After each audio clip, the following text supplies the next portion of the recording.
Hello friends, I hope you're doing great today, and if you're not, I hope you're going to do better soon.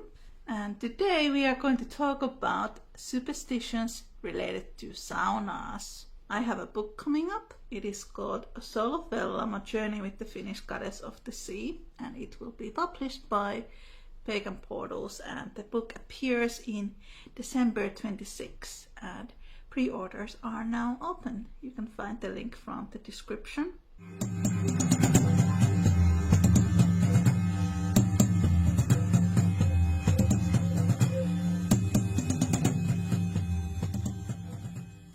In my book there is a chapter about sauna shamanism and sauna magic, and a lot of the things that you will hear in this video are also in the book, and there's more stuff in the book, of course. Now, when we think about saunas, of course saunas are very prevalent in Finnish culture. There's like 3 million saunas in Finland, 3.5 million. And most Finnish saunas today, they are electric saunas. They are heated with electricity. You can find them inside homes. They're attached to the bathrooms and showers. And then when we go to the countryside, we find saunas outside that are separate buildings. And those are not usually heated with electricity, but with wood. But when we go back in time, before the electric saunas, all the saunas were outside buildings. They were not connected with the main building where people lived. Usually the sauna was located a little bit further away from the main buildings, and it was close to the sea or the river or the lake, of course. So people could go to swim after the sauna, which is of course something that people still do today. But because sauna was back then a separate building and you would walk there, especially during the evening, it might be a little creepy sometimes, so people felt that sauna was a liminal space. It was part of the spirit world. And this is one of the reasons why in Finnish folklore we find lots of superstitions and beliefs and ghost stories connected with saunas. But before we go into the ghost stories and things like that, let's look at the sauna as this space that also represents human life and a sort of a shamanistic experience. So back in the day, saunas had multiple purposes. You could practice magic in the sauna, you could do spells in the sauna, you could try herbs in the sauna, you could brew ale in the sauna, wash clothes, and sometimes maybe also cook in the sauna. The main purpose of sauna is washing oneself. And this is where sauna goes back into that idea of a shamanistic practice. You go into the sauna, you sweat, you wash yourself, you wash your body, your hair, and you sweat in the heat. And when you do these things, you purify yourself physically and spiritually. And when you go outside, you feel like you are reborn. Everything feels better. And this is where we get into this idea of sauna being part of this cycle of life. Sauna being a shamanistic place of rebirth. And here in Finland this is very concrete because people were born in the sauna.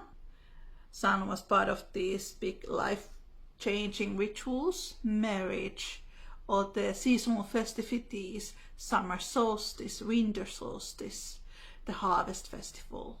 When you passed away, where was your body kept? In the sauna, but we will get into that. First sauna superstition is sauna of birth. Before these electric saunas and before modern hospitals, women gave birth in saunas in Finland.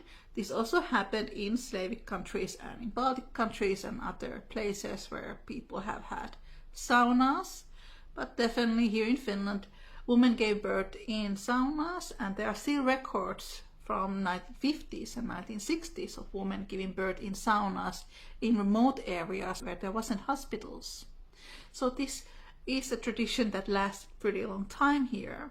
Before the birth of the child, sauna was cleaned. Clean sheets were placed on the sauna benches. And there were a few reasons why women gave birth in the sauna. First of all, First of all, sauna is a familiar place to the mother, a warm place to give birth. And usually these kind of birth saunas, when they heated the sauna, it wasn't too hot when women were giving birth. It was just comfortable enough. And then it was easy place to eat water, of course. So those were the main reasons why people gave birth in the sauna.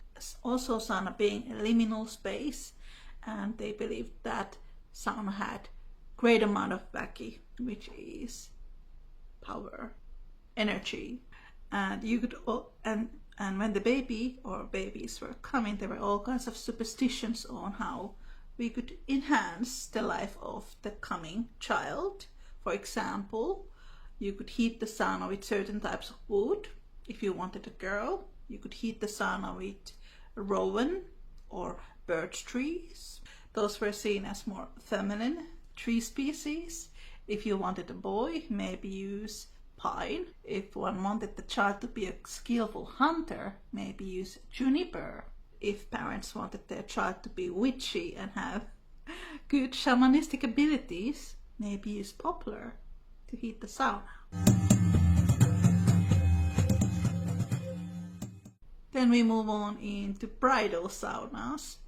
This is practice that was not really common in Western Finland, but was pretty common in Eastern Finland. When the bride went into the bridal sauna, she went there with her friends and maybe with the female members of her family. There were all kinds of rituals done in the bridal sauna, and there were all kinds of superstitions related with the bridal sauna in Eastern Finland.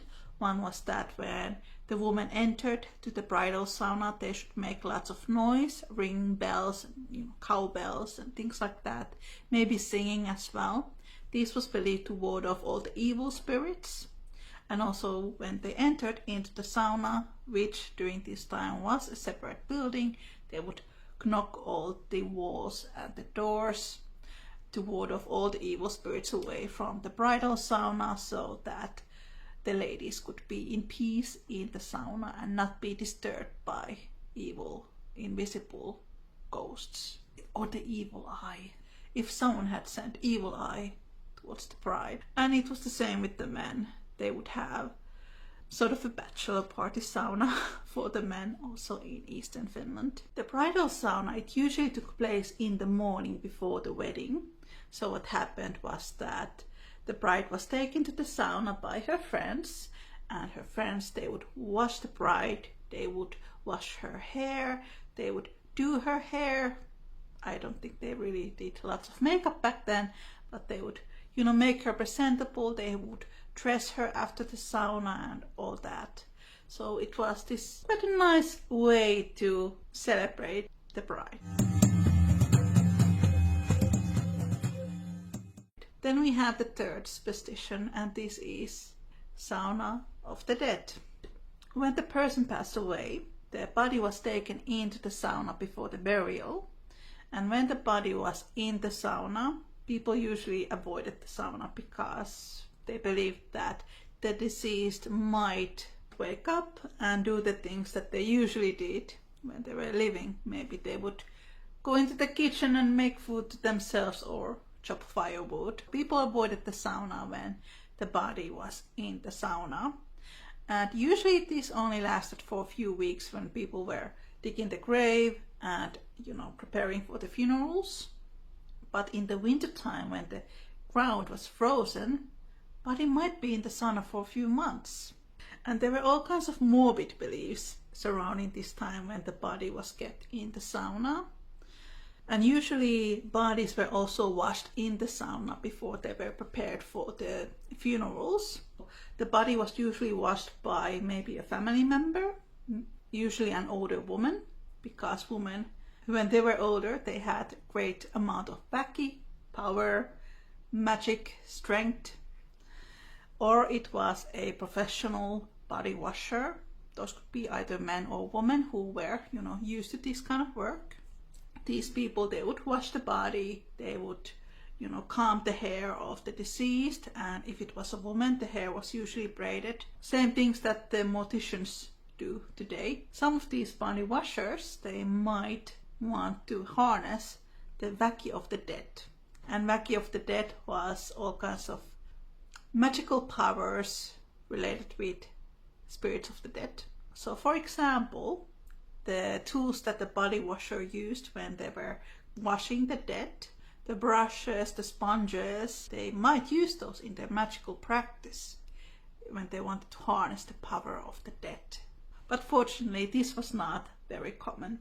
But it was also believed that when the person was passed away and their body was in the sauna could be haunted. You might hear strange noises in the sauna. You might see all those things in the sauna flying around, the sauna bundles, the water, the buckets, or the hot stones in the sauna. Yeah, that would be creepy. Let's move on. Spirits that existed in the sauna. In pre-Christian times, Finland was a very animistic country and people believed in all kinds of nature spirits and invisible beings. So when I speak about väki is a term that we use about Finnish animism. So it basically is the invisible energy around us everywhere. And everything in Finnish mythology has its own väki, and sauna has its own väki as well. And the väki of sauna can refer to all these magical beings that are related to saunas, invisible spirits, fairies, elves, ghosts.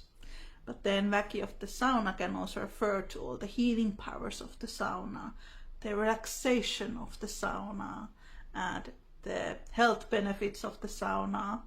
It can also refer to the heat of the sauna, the stones, the steam in the sauna. But there are some magical creatures related with the sauna. First one is löyly. Löyly is a Finnish word that we use when we discuss about the steam in the sauna, but also the heat of the sauna. So it has multiple meanings. But in the pre-Christian times, it was believed that löyly was a creature, a being. This being manifested itself in the steam and in the heat. The female counterpart of this creature was called a löylytär. Another character connected with sauna was autereinen. Autereinen refers to the mist in the sauna. A lot of the old Finnish saunas were smoke saunas, and the female counterpart was called auteretar.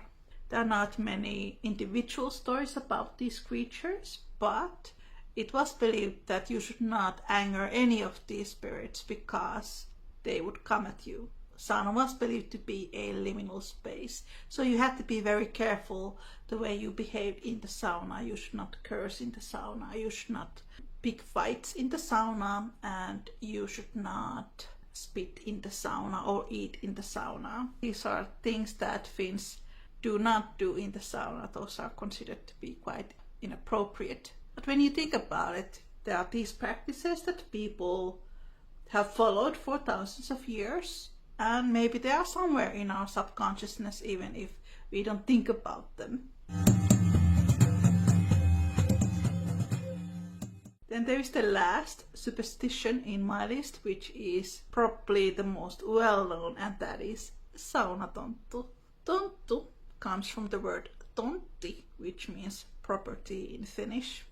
Tonttu is a spirit, an elf, a gnome, a guardian spirit of a property. So here in Finland we had these creatures that guarded stables, houses, barns, saunas, also boats, churches, all kinds of buildings. Very similar to domovoi in Russia, brownies in Britain. You can find these kind of creatures from every culture. But saunatonttu was, of course, a person that was specialized to protect the sauna building. Tonttu beliefs, many of them are based on ancestral beliefs. Back in the days, it was believed that the person who built the sauna was the one who became its guardian spirit after they passed away. Imagine that you would live in the 1700s and you would build a house. But before you built the house, you built the sauna. And when you were building the house, you lived in the sauna during that time. You would sleep in the sauna. So people always started by building the sauna before they built the house. And the person who built the sauna was believed to become the protector of the sauna after they passed away. So they became a tonttu. And in Finnish mythology, these creatures, they look like old man and old woman. They are described usually to be same size as 5 or 6-year-old children, and they are old men and old women. Most of the time, tonttu was a benevolent creature, as long as you did not try to annoy it or provoke it. But there are also some scary stories in folklore where tonttu has become outraged with people if they have been disrespectful in the sauna. In eastern Finland, in Kuusamma area in the north, there are stories about hanged bodies in the sauna when young people have been fighting with the sauna tonttu, and the creature killed the person and hanged them. But in most stories, sauna tonttus are very friendly. You don't bother them, they don't bother you. Oh, I don't remember which part of Finland this story came from, but there was one where sauna tonttu looked like a young girl. It looked like a 12-year-old girl, and it was wearing a white dress. A lot of people saw it walking past in the evening time. That was quite fascinating because I had never heard of that kind of tonttu before. For my book, I collected a bunch of folk tales from different parts of Finland, and it was really fascinating to me because we are very secular today. I think the latest ones that I found were from the 1940s. But even still today, when people are in the sauna, some people throw water to heat the sauna and say that it is for the sauna tonttu. So we do still have some remnants of these old beliefs with us still today. Thank you so much for watching, guys. I hope you enjoyed this little introduction into Finnish sauna magic and witchcraft. Do get my book if this topic is something that you're interested. You can visit my website at fairychamber.org, and you can join me also on my Patreon that I just started this spring, this year in 2026. I'm going through the Finnish Wheel of the Year more in depth, and we discuss all the old Finnish festivals and holidays. And I would love to see you there and chat with me about witchcraft and magical things and stuff. So thank you so much for watching. I will see you next time. Take care and make good choices. Bye.